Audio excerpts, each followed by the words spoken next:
दिल्ली चुनाव के आए नतीजों ने सत्ता की पूरी न सिर्फ परिवर्तन कर दिया बल्कि पूरी तस्वीर बदल दी। बीजेपी इतनी हतोत्साहित थी, इतनी प्रचंड जीत के साथ आई है कि उसको 48 सीटें मिली हैं।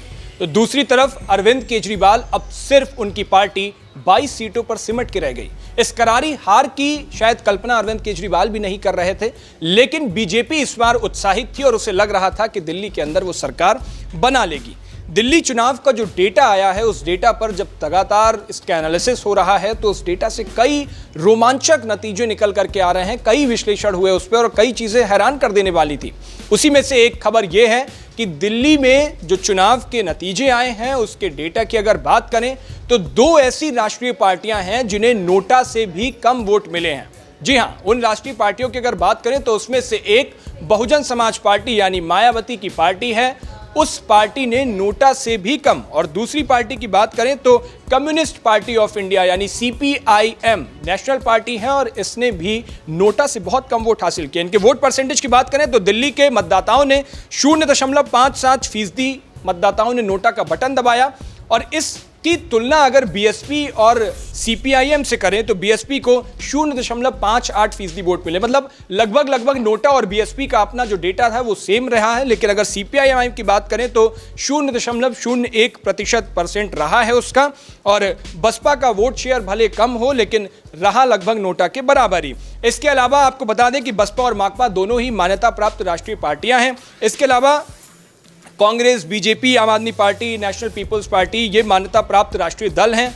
आंकड़ों की अगर हम बात कर लें तो भारतीय कम्युनिस्ट पार्टी यानी भाकपा और जेडीयू की एक सीट पर दिल्ली में सीट भी मिली थी जेडीयू को और उस पर चुनाव भी लड़ी थी।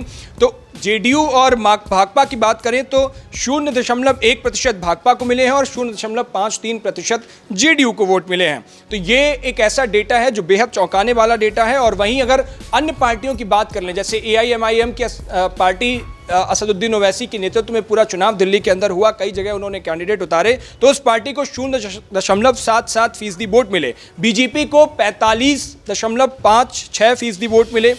CPI को मैंने आपको बता ही दिया है, उनको 0.01% वोट मिले। कांग्रेस को 6% के आसपास वोट मिले हैं। चिराग पासवान की LJP-R को 1.06% वोट मिले हैं।